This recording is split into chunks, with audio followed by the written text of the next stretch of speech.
You ever notice how it feels like every guy you talk to these days is either divorced, dodging marriage, or straight up refusing to entertain the idea? Like, you bring up relationships and boom, dead silence or a sarcastic chuckle? Well, turns out it's not just a vibe, it's a full blown exodus.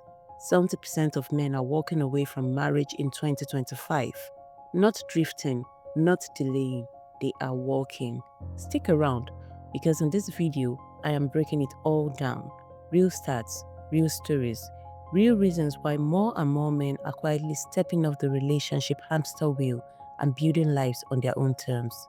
This is not just a personal decision, it's a cultural shift. So if you're wondering why your brother, your co-worker, or even you are starting to question the whole happy ever after narrative, this might explain everything. Let's get into it.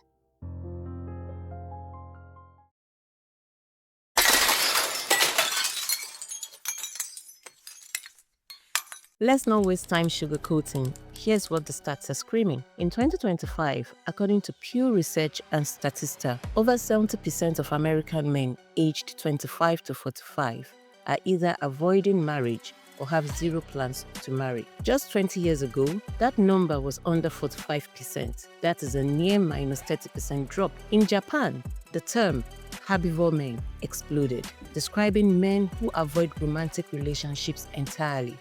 That trend is now global. And get this, men are not just passively single, they are opting out, not failing at marriage, they are rejecting it.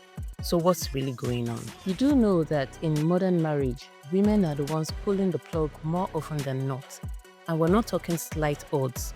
Over 60% of divorces are initiated by women, with some studies even quoting up to 80% when the woman is college educated. You know what's wild? In a modern marriage, a man is not just saying I do to a wife. He's also saying I risk it to the court, to alimony, to losing his kids. All because modern women are the ones ending it the majority of the time. Let's talk about financial loss risk post-divorce. You know, divorce is not just emotionally brutal, it's financially destructive. Men often lose 50% of their assets, and in many cases, they are slapped with alimony and child support bills that could fund a second mortgage. Imagine working 20 years, building your dream home, only to have it signed over in court in 20 minutes. That is not a breakup. That is a financial execution, and men are waking up to it. Can we talk about loss of child custody? In over 80% of custody cases, mothers are awarded primary custody, even when fathers are perfectly capable, loving, and present. Men just don't lose their partner in a divorce, they lose access to their kids. They become weekend visitors in their own children's lives, while still footing the bill for everything. Modern culture now calls masculinity toxic for being masculine. Protective, you're controlling. Assertive, you are aggressive. Provider, you're a patriarchal oppressor. Men are being gaslit by society. They're expected to provide like their grandfathers, communicate like therapists, and submit like servants. And if they object, they're shamed, cancelled, and called emotionally unavailable.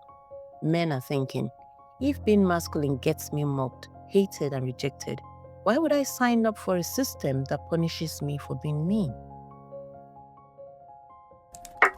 Now let's not get it twisted. This ain't an anti-woman rant. It's an anti-system expose. Men are not walking away because they hate women. They are walking away because the system treats them like disposable ATMs. You can be a good man, faithful, provider, present father, and still get wrecked. The issue is structure. No-fault divorce, biased family courts, feminist ideologies that say masculinity is toxic. It is like being in a rigged game where you're expected to play hard and lose politely. So we know men are walking away from marriage. They're not just walking away, they're walking towards something. Welcome to the era of reinvention. Men going their own way. No romantic entanglements, no cohabitation, no marriage. Just them, their peace, and their purpose. Others, they're hopping on flights and passports. Enter the Passport Bros. They're not looking for supermodels, they're looking for tradition, femininity, and a relationship built on mutual respect in countries where family values still mean something. And for some men, the peace is digital. They're diving into solo hobbies, minimalist lifestyle, even forming connections in virtual reality or with AI companionship. Sounds wild, right? But for many of them, it's more peaceful than dating in the West. The common thread here is this: men are done begging to be understood. They are creating systems that make sense for them. No drama, no manipulation, no court date, just clarity. And the scary part, for the system at least, is that it's working. These men are not angry. They are not broken. They are simply done playing by the old rules. So what happens when good men finally say, "I'm done"? Not just with a woman, not just with marriage, but with the whole game. The short answer: society pays the price. We're already seeing it: collapsing birth rates, delayed families, and generations raised without fathers. The very men who were once builders, protectors, and leaders are now observers. They are not bitter, they're just done. Boys growing up without role models. The girls, they grow up with no standard for how a man should treat them or how they should treat a man. The women are burning out trying to be both mom and dad, and a generation spiraling into anxiety, depression, and confusion. And here's the kicker: the same system that pushed men away is now blaming them for leaving. Where have all the good men gone? They left when being good was not enough. They got tired of being demonized, disrespected, disposable, tired of being told they were the problem while still being expected to fix everything. And so they stepped back, quietly, calmly, completely. The problem is not that men walked away. The problem is society thought it would not matter. But it does. It matters when good men leave. It matters when fathers disappear. It matters when masculinity is mocked instead of modeled.